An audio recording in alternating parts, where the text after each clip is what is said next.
It's that time again. The annual conference of the American Society of Ag Consultants, otherwise known as ASAC, is going to be held in Fort Myers, Florida, this November 4th and 5th.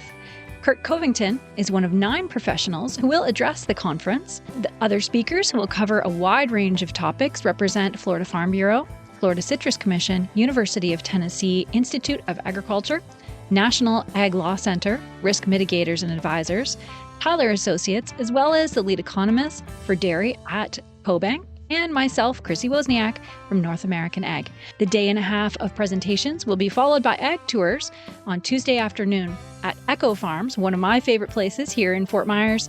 Attendees will experience farming at its most creative, with unique demonstrations, plants, and techniques being used to help farmers and urban gardeners in developing countries. A second tour at Echo will showcase simple technologies that can improve food, water, and shelter for millions of people. A third tour of a hydroponic grower is also being planned. For more information and to register, visit www.agconsultants.org.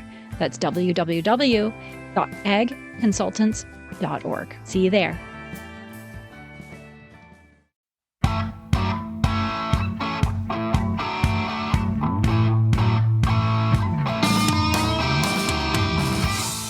Welcome to the North American Ag Spotlight. I'm Chrissy Wozniak. Every week, we devote our show to highlighting the incredible people in the agriculture industry. At the end of each episode, I ask my guest why they do what they do, what lights them up, and what purpose do they serve on this earth. For Christmas, I thought it would be great to take a look back over the remarkable answers I got to this question over the last 12 months. The people of agriculture never cease to inspire me, and I am so grateful that I get to help them share their stories. Don't forget to take a moment to appreciate why we celebrate this time of year. We are all servants in our own way, doing our own part. And someday, I hope we all get a chance to hear the words, "Well done, my good and faithful servant." Merry Christmas and Happy New Year. Enjoy. So tell me what really lights you up. Tell me about how you developed the desire to really serve the industry. You as Tracy, not as the business. Ooh, okay. I don't share this often. I share my business reasons. We wanted to reach farmers in a trendy format, video podcast. But aside from the second layer reason of my interest in farm business and seeing a need to bring that to farmers, there was a lot of different situations. Again, I'm passionate. I look around, I study, and I look around and I've seen farmers we'll speak to the financial end first, and then I'll talk to the succession planning end. You see farmers around that are out and about, and you go, wait a minute, I know your size of operation. And I see what you buy, and that doesn't jive. And then sure enough, you just see big mistakes being made because the focus isn't there on the business end. I'd imagine they are running blind without financials. And if you don't have financials and looking at hardcore numbers, it's pretty easy to lose track of your expenses and revenue, right? And then you make mistakes and you jeopardize the farm. So that's something that really made me mad, because I started learning, and heck, you look at that and you go, well, there's not a lot of room for error often, right? We have a profit if we do everything right and it all goes great. Start making mistakes or running blind without your financials. That can be bad, right? And then do that a few times and you start to jeopardize the future of your farm. And if we want farms that can pass on to the next generation, we need to make sure that we run it the best that we can now. So that's my burning financial passion end of it. And then probably the main reason I started this show is succession planning in my own personal family. And I keep it brief because it's not my story so much to tell, but I have lost aunts, uncles, and cousins in a very tight, strong-knit family because of lack of financial planning. Wow. Yeah, I've had both sides actually torn apart by the lack of financial planning. And I say, okay, fine. That would be my grandfather's generation. And you know what? We all want to be mad and get annoyed, but sometimes that generation could be a little bit different. And they were those reasons. They were that way for a reason, right? They went through some tough stuff, building, homesteading. Heck, they needed a different mind frame and set of tools than we do now. And they did the best they can. I firmly believe that. Everybody does the best they can with what they know and what they have. Mm-hmm. So that's fine. We give them grace. But listen, my generation and the ones that can know better and should know better, we have everything on our iPhone. Anything we want to learn. Yes. Heck, you can learn how to do open heart surgery on your phone, I'm sure. I didn't look it up, but I'm sure it's there. Yeah. If we want to make sure that we don't repeat the mistakes of our great-grandfathers and grandmothers and generations down from there, we can do better. So that's why I started this show. They may not have had the tools that we do. Heck, they didn't have all these events and conferences and an iPhone. They had a newspaper once a week. And how much focus was on transition planning back then? They couldn't do better. But us, we got to do better, and we need to stop repeating the mistakes that have been done in the past. We need to, like Elaine says, have those hard conversations and really dig in, because nothing worthwhile is easy, and it doesn't get done if we don't dig in. Yeah. Yep. That is why. That is what lights me up. Yeah, and that's where your passion comes from. That's really cool. Yeah. Thank you. I've never considered being a woman. I'm fully man. I'm very comfortable with that. If that's your question, what a relief. No. Yeah, no. I'm not interested in estrogen injections. All right. Good. Well, we got that out of the way. So, was that your question? I guess I have to come up with another one then. So what fires you up? What did God put you on this earth to accomplish? Oh, just inspire people to think about things in a way they've never thought about them before. Don't be a bunch of sheeple just following a leader. Yeah. Even with what I'm saying here today, I hope that you take it to heart, but then go think about it, research it, and come up with your own decision. I'm not telling you what to think. I'm just challenging you to think about things in a way you've never thought about them before. And at the end of the day, if we all do that, the world will be a better place. Wow. That's a great answer. I agree. What did God put you on this earth to accomplish? You personally. Wow. That's a good one. I feel like there's so many things. First of all, it's being an advocate for him, telling his story. I think that's the most important, to be able to share the gospel with people and trying to live that out. I think that's the most important, and sometimes in all transparency that gets lost in the day to day. So, there's always a need to kind of refocus and regroup on that, but also being the best husband and father. I've got 5 children, and want to be an example for those kids, and how to be a good Christian, but also to leave the world better than you found it, and when you have a platform like this, that can't be taken for granted, and I just want them to understand work ethic too. That's another part of it, is to, I show up every day and give it everything I've got here to, try to do the best we can for what we're building here. And, I'm excited to see where it all goes, but, try not to, it's real easy to get in these situations and make work your purpose and say, God put me on earth to communicate this story to farmers and ranchers. Well, it's a job, and I enjoy doing it. I'm passionate about doing it. I probably spend more hours every day thinking about it and doing it than I should. But, at the end of the day, just serving God and living for him and telling folks about him, that's where the priority should be. And, I just hope at the end of the day that, that I can, try to achieve that mission. And so then I started Lonesome Lands. I actually went to school for the media. I was a journalism minor for a little while, and then I realized I didn't want to do that at all. I had an interest in it, but as far as like a career and having to work your way up and those kind of things, I decided I didn't want to do it, but I went ahead and graduated with a communication degree. And then that was, 15 years ago or so, 16. more. But now that things have kind of made it easier for somebody like me just to start their own thing, I did that with Lonesome Lands. I started a couple of years ago, and the idea was just kind of to give my perspective, more of like an agriculture type perspective on the news and different news. And that's where it started. And then it kind of, as I got to researching more things and seeing some of the crazy things that are going on, it's kind of just went from there.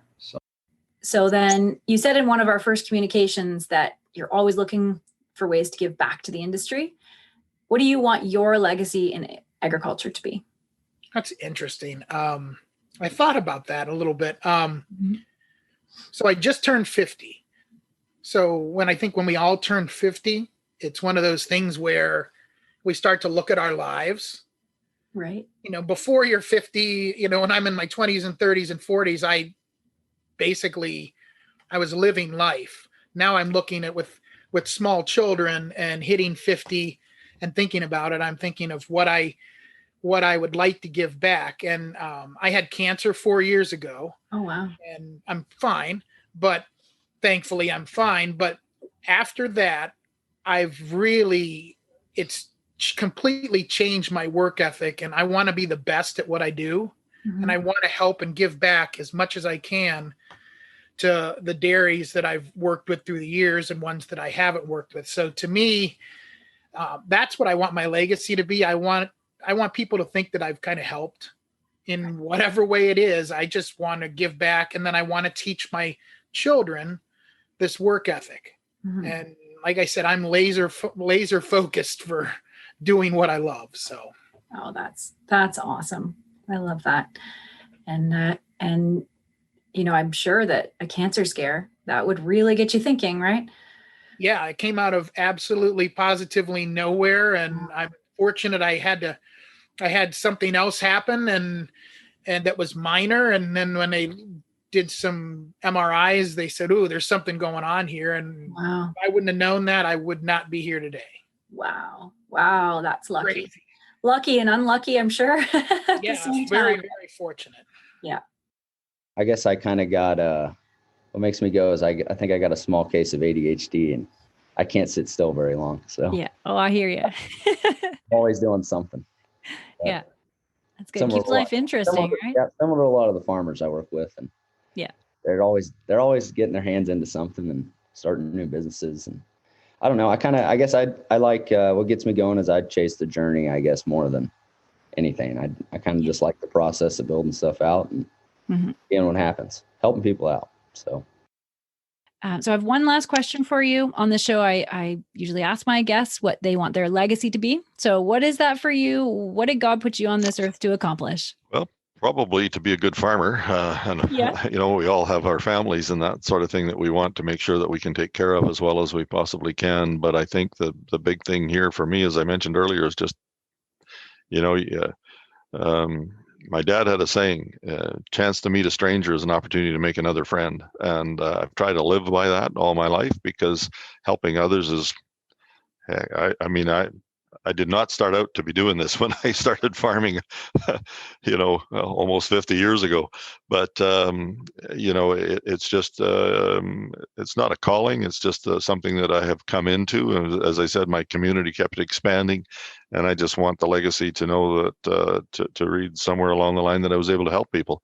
And that's why you bring things like this Bill C-208 together. It's just make life a little more simple for everybody. And you can do that if you're in a position of town councils, municipal councils. You don't have to be a member of parliament to do it. We can, all of our volunteer organizations, we've got many charitable organizations in Canada to be involved in and around the world as well. So, that's why there's so many similarities between Canada and the United States. In regards to this type of lifestyles. I was involved as a member of the Manitoba legislature with people from Minnesota, North Dakota, South Dakota, and Manitoba got together years ago, and we were dealing with issues following the 1997 flood of the Red River on issues of common concern to us. There's lots of differences, but it was a big learning experience to find out that, people on the ground in North Dakota that are farming have the same situations as we do in southern Manitoba or Ontario. And it's once you break things down and get to speak to each other on a daily basis, practically, you can find out that there's a lot of similarities. And I try to use my skills in that, if I can say that there are any, to be able to, take out some of the differences that exist, I guess. And it doesn't have to be between nations. It can be between provinces or neighboring towns. And I think that's a big issue for people to be able to take into consideration as they go through life. Mm-hmm. Harriet, I'll start with you. What fires you up? What's your personal mission? My personal mission, that's a great question, is really to have agriculture known and respected by everyone, just every single day, known the value of and respected, because I think because agriculture sometimes is looked at as old fashioned, right? Because we've been doing it forever. We've had to, since existence. Yeah, it looks a little bit old fashioned and maybe doesn't always get the respect or isn't looked at as as a science. But it certainly is. I mean, our farmers on a day-to-day basis, they are scientists. They absolutely are. And just that it's respected. It's just a great science. And if we don't have agriculture, we don't have food and a whole lot more. That's it. Absolutely. And Tamara, for you, what fires you up? Well, I often tell students I have the best job in the world. I am passionate about agriculture. I believe, like Harriet said, that it needs to be respected and known. It's a great industry to work in. It's providing food for every, for the world. And understanding soil science is certainly something that is important. And most of our PD events are titled Soil, Life's Main Ingredient. So I do believe promoting soil under our feet and talking about the importance of it in our daily lives is certainly something that if I can tweak one teacher or one student to pursue or have a better understanding of agriculture, then I think I've done my job. I grew up in the quarter horse world, and my family has quarter horses and cattle, and I'm from a ranching background. I started my career buying ranches. This is like a lot of us in agriculture in Washington, this is where I'm from. When something goes wrong in the cattle business, the first call I usually get is from my parents asking me what I screwed up. You know what I mean? And so these issues hit home. Everyone gets passionate in Washington. That's why everybody, who comes here puts up with all of the grief that it takes to live here so that you can be involved in these conversations. But it hits home. And when you have family that are involved and it's your way of life, it means a little more. So you really want to make sure that you do the best for them here in Washington. You represent them to the best of your ability. And sometimes, you have to fight in a town that is kind of geared against us.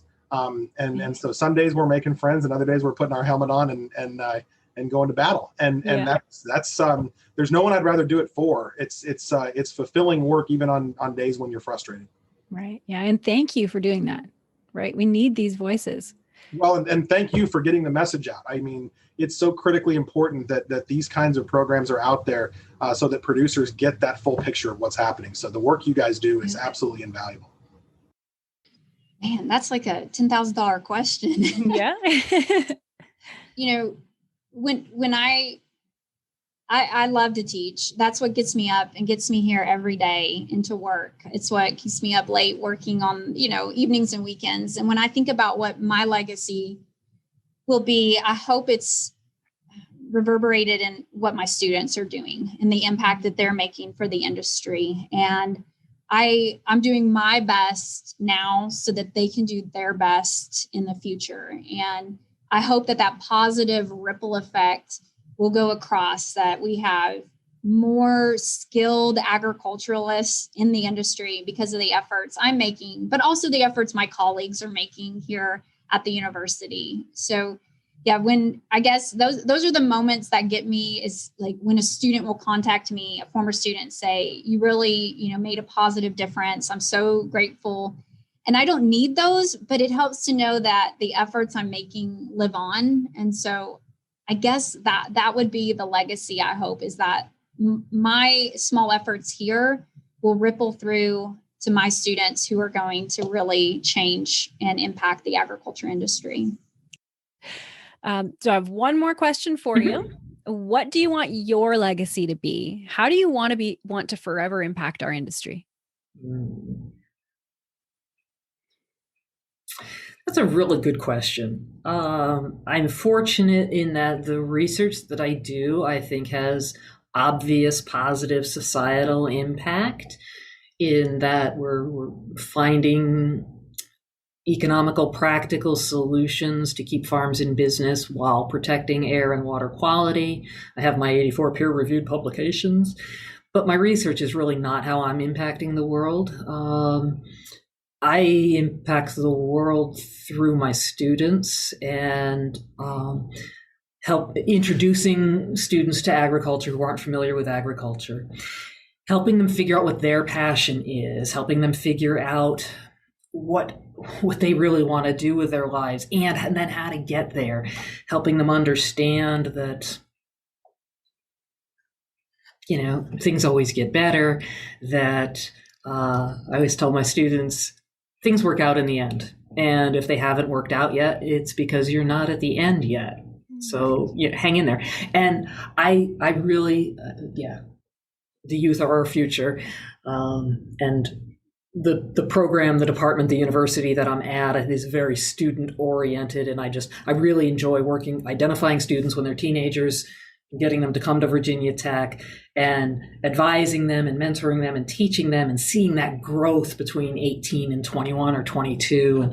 And hopefully we're helping them become better human beings, and then they'll pass that on in terms of how they interact with young people, with students. So I hope that I'm producing a generation of students that have a positive understanding of the agriculture industry, are learning best practices to keep our industry sustainable, but also who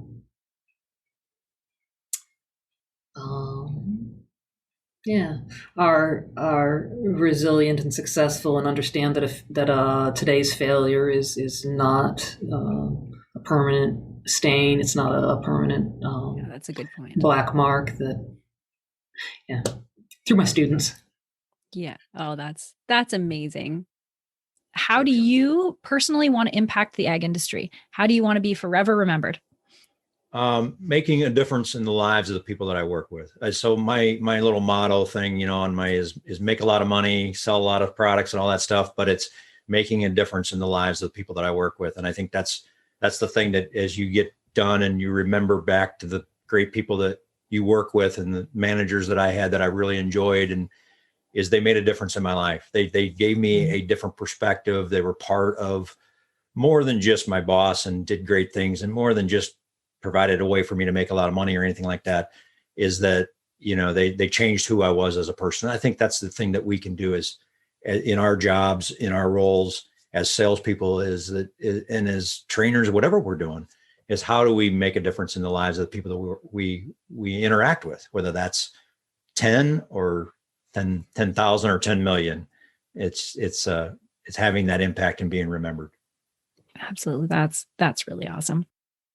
That's a really big question. And it's something we actually struggle with a little here at the Alliance, because a lot of the work we do is issues management. It's behind the scenes. So sometimes our goal is that something won't happen or something won't get a lot of attention.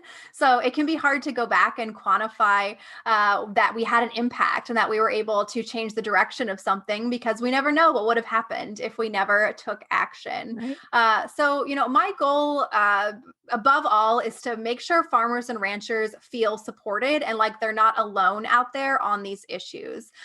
We can hear that a lot. A lot of the things we deal with can be frustrating, can be, really impactful on a farmer and rancher's ability to do business. And it can be isolating to feel like no one is out there having your back and addressing this type of information or misinformation that's out there.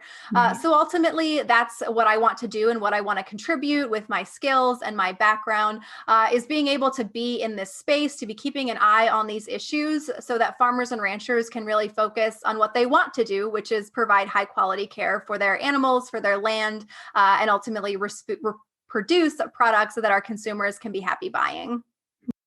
What fires you up? What makes you get out of bed in the morning? Ooh, a lot of things, but I think the underlying current is knowing that I am involved in agriculture and the dairy industry at such an exciting time, and that I'm in a position that allows me to have an active role in providing change and direction towards the industry, and that I get to help people connect and tell stories and really showcase what we have to offer the global consumer. Yeah, and that's remarkable. And you've got an awesome platform to do that. Very fortunate in that regard. Yes, absolutely. Yeah. Great question. We think that this is the must happen kind of transition from the diesel and driver tractor to driverless electric. Mm-hmm. And the faster we make it, the better we will be ready for the challenges we are facing in agriculture, like to produce more food with less chemicals, less water on a smaller land, with like unexpectable or very unpredictable weather conditions. Mm-hmm. We need better planning, which means we need more data, and this is the perfect solution for that. Well, that's a great question. You know, I think there's always an opportunity in business to do and be a part of something you love, a passion. And it's really easy to be passionate about agriculture. It's easy to be passionate about watching one generation to the next generation develop and grow and continue to feed the world. And at the same time, it's a great marketplace where you can develop relationships and impact and influence people in today and for tomorrow. It's I suppose it's close to me. I mean, my whole, from my childhood of my friends being sons of dairy farmers and my interest in dairy cows and working on dairies kind of, in late elementary school and junior high and just carrying that on through all of my education and then all of my career. I enjoy working with dairy producers. I like working with cows. I am, I suppose, curious by nature and am always interested in, are there things that we can do or manipulate to enhance animal welfare, improve animal management, and enhance animal productivity. So yeah, I have spent a lifetime thinking about cows and the management of cows, and really enjoy the people, the producers, as well as the allied industry that supports this huge industry. So yeah, it's a great group of people. That's a good question. What fires me up is I have two daughters and I have family that are younger. My daughter, one is 21 and the other one is 25. And, they have a future. I want to have them have a future on this earth and have a earth that's livable. And that's, a main, probably main driver. And I was, blessed in having the ability to become a chemical engineer and travel. And I wanted, really use my skill sets to maybe show some connections that might have not been obvious to others, but also constructed in such a way that this is not, some kind of just a dream with no reality. This actually has a lot of returns. This is actually profitable to do this.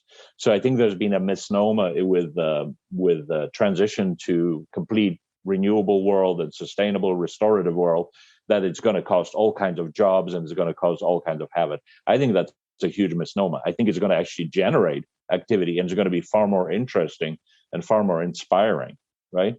Right. So what does drive me? I grew up in, a little bit of my time in Japan, and there's this expression called ikigai. It's a Japanese expression where you can actually find your calling, your skill set, and what makes a difference, and what's profitable, and kind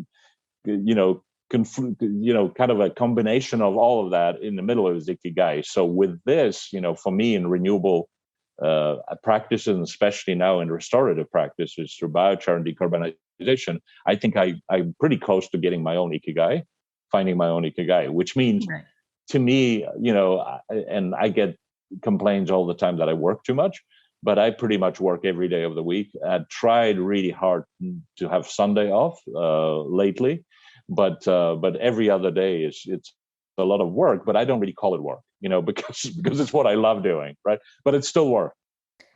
Definitely the growers make me get out of bed in the morning. Growers face a lot of challenges, and so much of it is out of their control. So for example, at the beginning of a season, they start at the top of the charts, right? And then something with bloom happens and weather's out of their control. So there's a peg down there. And then the ever changing of rules and regulations comes into play. And then they're taking down another peg. And then water shortage happens. So they're taking down another peg. And then your rising labor rates come into play and it goes down another peg, et cetera, et cetera. And we are relieving some of those pain points by delivering a high quality product that doesn't rely on weather. It's accurate, consistent, and provides further data into their orchard. And with Insight Track focusing on the health and quality of the orchard, this in turn improves overall yield. And we are very excited and proud to be a contributing factor to those results. Oh, God. I just, I guess, if you looked at my Facebook page, I love life. I just enjoy getting up in the morning, getting going. I love my employees. I like to make sure they're successful. And then, at a personal basis, I just like helping out. My wife and I are foster parents. We also coach a Special Olympics volleyball team, which has been very disappointing. Those people have almost been in lockdown for the last year. They haven't been allowed to go do anything. And this was always something they really enjoyed getting out and doing. So we're looking for that to come back to normal so we can get back involved with that. Yeah. That's it. Giving back has so much reward, right? Yep. No, I think I've accomplished everything I wanted to do in life. Now I just want to enjoy it and do whatever I can to, like I said, give back. My passion here is trying to help farmers achieve their goals and objectives. And their goals and objectives, believe it or not, is really about having a lifestyle that protects the environment, that makes their farm better for their next generation, but yet being able to produce food in a way that is affordable to the consumer and profitable to the farmer. So to me, I think it's making sure that all of that can take place. Farmers can be profitable, they can stay on the land, they can bring the next generation into the farm.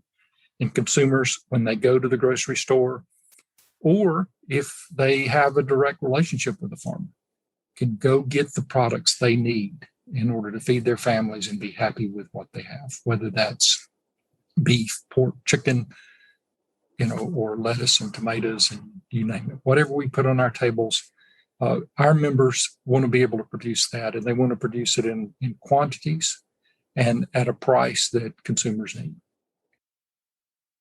Oh gosh, well, it's pretty easy, and it's my three boys. Yeah, it's my three boys. I love more than anything being a mother, and one of the things that I recognize, which is one of the reasons I own my own business, is I realized quite quickly after getting into the workforce, after getting divorced, is that I needed to own my own business so I could be the mother that I wanted to be. Right. Because at the end of the day, for me, if that piece of my life isn't under control, being the mom that I want to be, making sure my ducks have the care that I think is what they should have with that mother-child relationship and all that encompasses it, I'm not happy. I'm not happy. I can't focus on anything. And I really felt during that year and a half that I wasn't in control of my own business, that it was a constant struggle because I was being pulled. My conscientious nature is to be a really good employee, but yet the pull towards my kids just killed me having to make those calls and those changes. Whereas as your own boss, you can work it the way it needs to be worked. And so my passion in life is my 3 children. And what gets me out of bed really is taking care of their needs first, but then other people. I have great people in my world and in my life, and I love communicating with them and talking through their problems and my problems, and just sitting down and having a cup of coffee. That's awesome. Oh yeah. The coffee is definitely up there. It is nothing. There's nothing like I almost feel empty right now with this interview because I feel like I should have a cup of coffee and just kind of be drinking it and just soaking it in. Yeah. Oh, I can totally relate to that. Yeah. So one last kind of big question. What are you most passionate about? What gets you out of bed in the morning? Oh, that's a great question. So I always talk about, in one of my keynotes celebrating agriculture, I always talk about the promise, and the promise of agriculture is your legacy. And I point pretty clearly to my daughter who shows registered Holsteins. And that certainly is a passion, but I think my overall passion is trying to help the people of agriculture do better for ourselves. And it's pretty wearing after 20 years. I'm not going to lie. Yeah. But I really strongly believe that we work in the best business in the world. And I think that I work with the very best people. And it breaks my heart when I see misinformations out there or when the people of agriculture are hurting themselves. I wish that I had a louder voice. I wish that I could do more to get those messages of agriculture out there. But I've come to the conclusion after 2 decades, it takes every single voice at every single opportunity, whether we really feel like doing it or not. And also takes sometimes stepping up and having the hard conversations within agriculture and giving people a little smackdown once in a while. That's it. And we all have that responsibility. Yes. Well, obviously, I'm passionate about cooling cows, right? I'm passionate about the ag industry. So you started this segment by saying heat stress costs the dairy industry millions of dollars every year. That is a very, very true statement. And for years and years and years, farmers have just accepted that, right? Or had to accept that. Yeah. They know that heat's coming. They know summer's coming. They know there's going to be drops in production, reproduction. They know there's going to be more metabolic issues. They know they're going to have an increase in fall lameness. And, they only ever used to be able to put fans in or throw in some bunkline soakers. But now they have this really great option. They have coolers, right? They can invest in a cooler system and provide cows with the consistency that they crave, right? We all know cows love consistency. That's why the TMR industry is crazy, right? Because cows want every single bite to be exactly the same. That's how we get the most out of them, by giving them TMR. We buy all kinds of fancy feed inputs. We buy the best TMR mixer. We want every mouthful to be the same whenever we do that shaker box test. We put so much into that. And that's what Coolers is. Coolers is providing that same consistency to cows, right? Where every day feels like the same cool day. So then farmers, okay, so the cow is healthier and they're performing better, and we're maximizing their longevity, and we're maximizing their performance and their production, and we're getting them back into calf, and we're spending less money on vet bills, and everything is great because we're able to take advantage of all of the other stuff that we spend our money on. Right? That robot feed pusher. Every time that robot feed pusher pushes up the feed, the cows are there eating because they're cooled at the bunk, or they're cool and they're going to go eat. We want cows to be going to the bunk 11 to 14 times a day. And when they're hot, they don't do that. It is amazing whenever you go and talk to a customer, right? And they say to you, we've had these fans in since 2016. And since then, metabolic issues are pretty much gone, right? The vet never comes here anymore. Mm-hmm. And you see that hoof trimming chute over there, we never have to use that. I used to be blocking cows all the time, and now I hardly ever block cows. Like, it's not just about production and reproduction. It's like a full cycle. That's actually what the farmer said to me. He said, it's unbelievable how it's this full cycle. right? Wow. And heat stress just impacts everything, even things you didn't think about, right? Like his calves, they're born healthier. They're so vigorous. They jump up and they run and they hit the ground running and they start gaining weight and they're outperforming their sisters. Like they're before the dams were cooled, they're outperforming them. And he's like, it's amazing. It's having effects on every generation, moving down. I can see it, right? Mm-hmm. And so when I get to talk to farmers like that, that's when I know that what I'm doing it's making a difference. It's having an impact. And I love that. I love that because I am a farmer. I'm a farm kid. I'm a farmer. Farming is terminal. Okay. Once you're a farmer, you're not getting out till you're out in a pine box. Like it's terminal. I am a farmer. Right. And I will never, ever be able to represent something that rips farmers off. I just can't do it. I can't do it because those are my brothers and my sisters and my moms and my dads and my aunts and my uncles. Those are my people, right?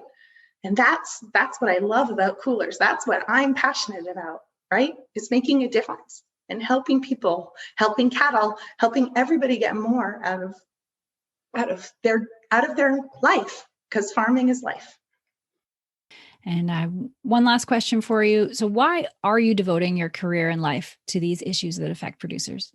You know, I grew up in the cattle industry, and I'm very fortunate to have that background. And I think that oftentimes the biggest barrier to success on the ranch comes from red tape. And oftentimes that red tape is established by people that don't have a firm grounding of why we do what we do.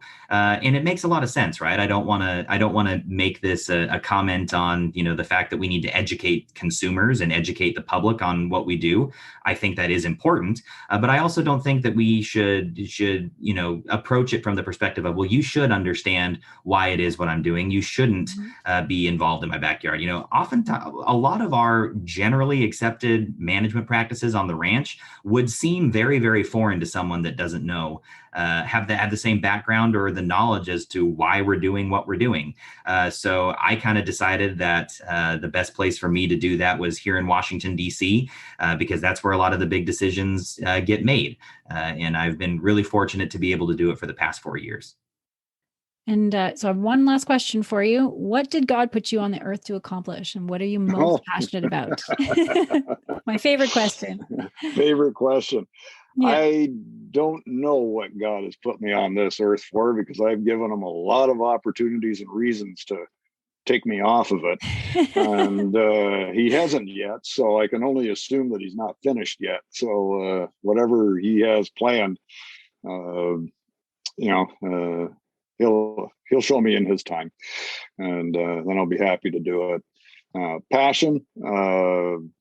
I love to make people laugh or smile, even the checkout girl at the grocery store or something, I usually have something to make her giggle, It's, like everybody else, I've been through some dark times. We all have. And I was fortunate enough that I could use humor as a ladder to climb out of it. And now if I can make somebody laugh, I just send them on a mini vacation from their problems. And, people seem to appreciate that. And, I make God laugh every day,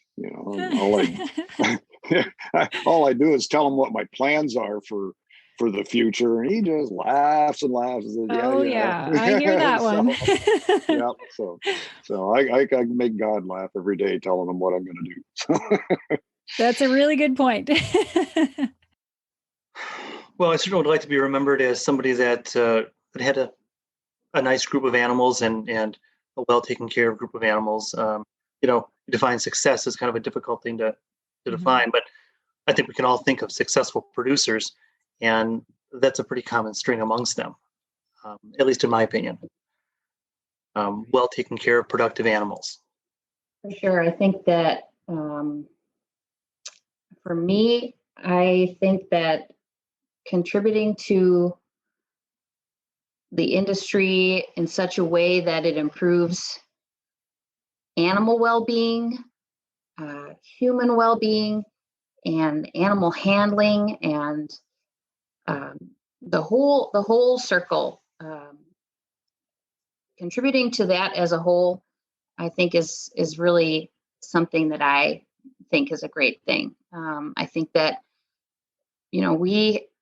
those of us that are involved with livestock production have been given a unique role in this life, I think. And I think that it's important for us to be good stewards of the resources that we care for. And I think that it's important that we do our best. And so I have one last question for you. What gets you out of bed in the morning? Why are you doing what you do? Well, it depends on the day, you know? Yeah. So normally I get out of bed and I just start interacting with colleagues from all over the world, because we've as of now, I've published 810 papers. So the information is a little bit old. So we're publishing papers like at the highest rate of any group in the world. And we're not one group. So, I've got colleagues in 54 countries. And so my colleagues are always awake. It's like the old British Empire. The sun never sets on it, Somebody's always, so it's partly it's largely my interactions with people. And I met these people and became colleagues with these people because they also want to save the world and improve both environmental health and human health. So that's what unites us. And then, I like to play squash in the morning, so that helps me get out of bed. I make sure I'm up and about by about 5:15 or so I can get my little bit of work done at home and then get on the squash court by 7:00 or so. Yeah. So those things get me out of bed, and I think about the way the world is going. And I have a daughter who lives in Europe and is in her early 30s and is working with the fisheries over there. And I think, well, we got to preserve these resources because I don't want to be the last generation, or even for her to be the last generation. So we're here to save the world for humans. I have no doubt the world will survive us. Yes. Right? I'm not so sure that we'll survive us. So that's a lot of what I'm about, is to make sure that we do a good job of taking care of one another and the source of it all. That's incredible.